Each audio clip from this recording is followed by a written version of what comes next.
What's going on there, guys? We back with another one.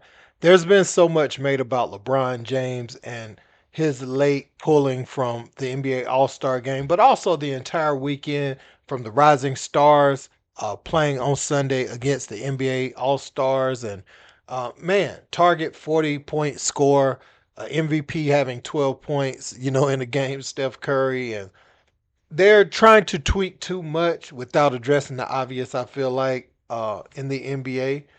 And again, I think it was obvious in the beginning, but they gave the players so much power that Adam Silver, he tries to be their friend too much, and now we're here. Well, we got Ryan Clark speaking about Draymond Green. As Draymond Green faced a little criticism from Oscar Robertson saying he don't like the game, and he was very outspoken about some of the things he thinks is wrong with the NBA as a whole. And we're gonna check out what he said first. We're gonna get Ryan Clark's response. Let's check it out. They're doing this to pump All-Star up. I think that's dumbing it down even more. You put some rising stars out there, first, second year guys that's nowhere near All-Star level, by the way. And they're going to play against All-Stars. I'll just say this. Those guys did not make the All-Star team. To be playing in the All-Star game and you did not make the All-Star team is absurd. It's not smart basketball no more. I saw a clip not too long ago where Kobe said, like, yo, it's accidental basketball. He couldn't have been more right. It was so refreshing to play against Bron because every possession is like a chess match. But you don't just get that on a regular basis.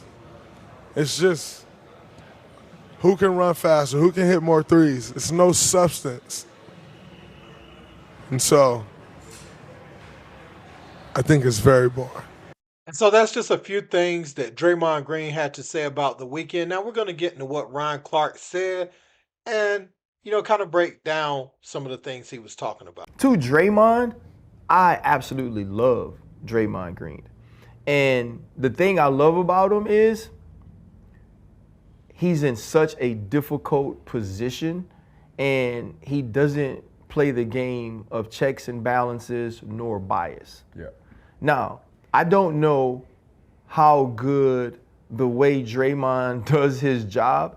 Wait, let me pause that right quick. Ryan, I'm gonna have to disagree with you a little bit on there because I know what you're talking about with him calling out LeBron. I'm gonna play that clip right quick, and he was very careful. A normally outspoken, reckless talking Draymond Green. Watch how he says this. Go. Do you have any other news that you need to break right now? I just know he's been dealing with that. He took a couple games off last week.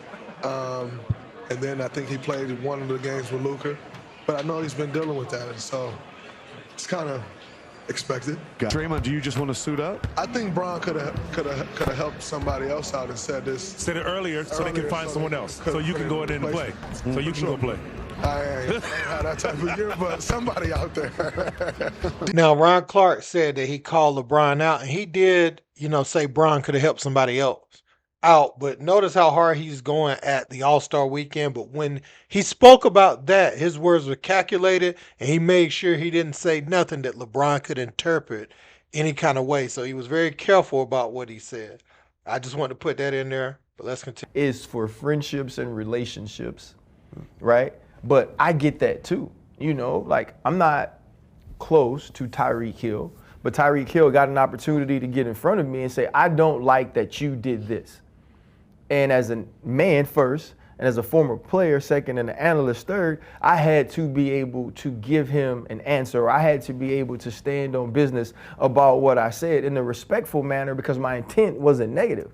Draymond has to do that, but he got to go back in the locker room.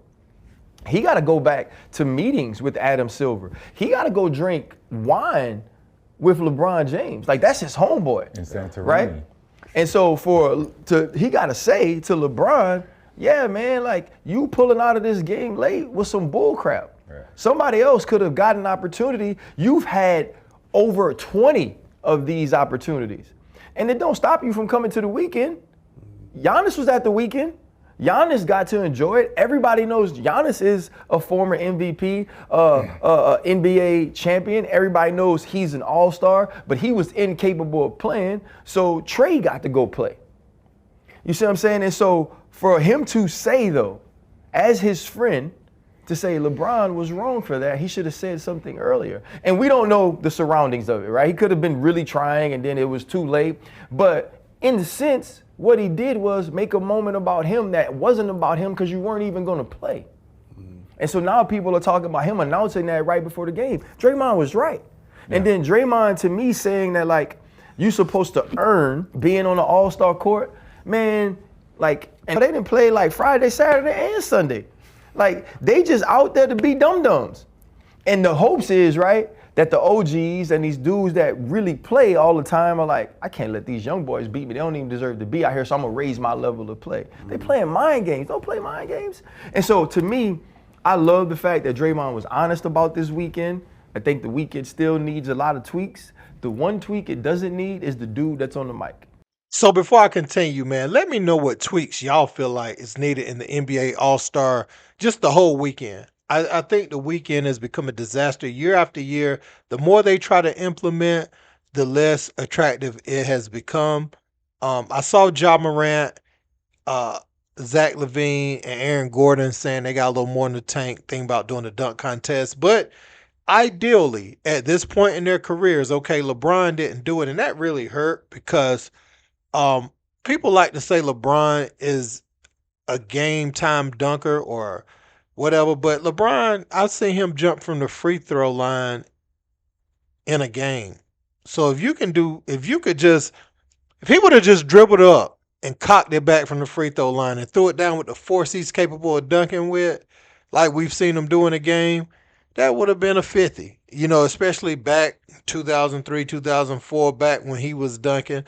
I mean, we saw like his in-game dunks. Some of them would have been close to good enough. You know, as high as he used to get on his dunks.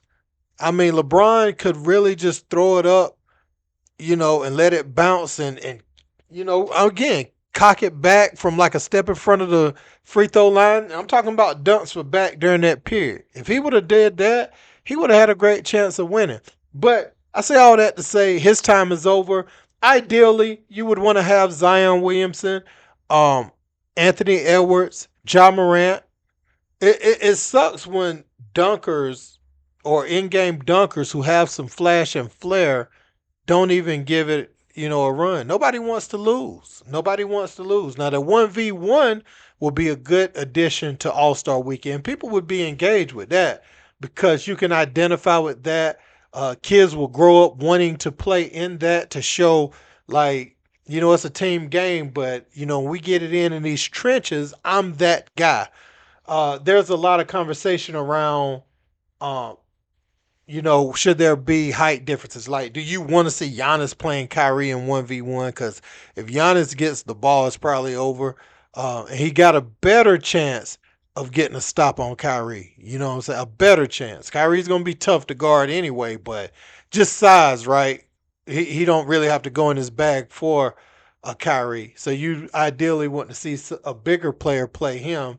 And people were pointing to that Cam Reddish practice footage saying, you know, if you put him and Shea in a 1v1 situation, Cam Reddish get it going, those type of players can win.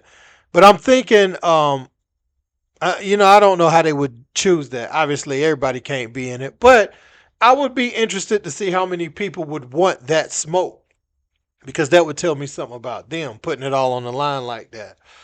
But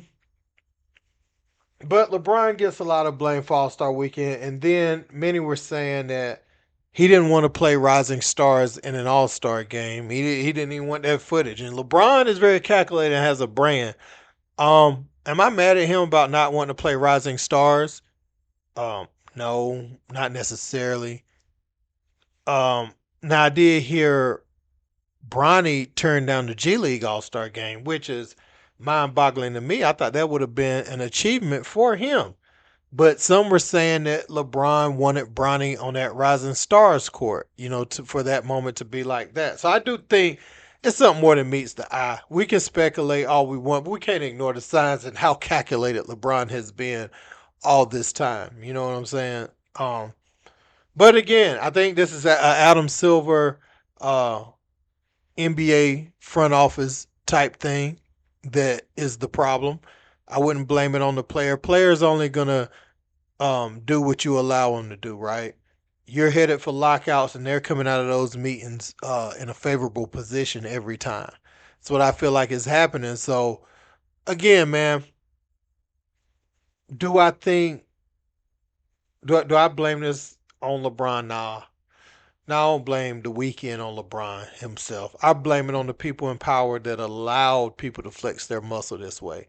And Draymond Green, don't talk about the game being horrible. It comes from your generation not competing. Kobe made, the players like LeBron and them compete because I'm gonna pick you up full court and I'm gonna block you and embarrass you if you don't bring it.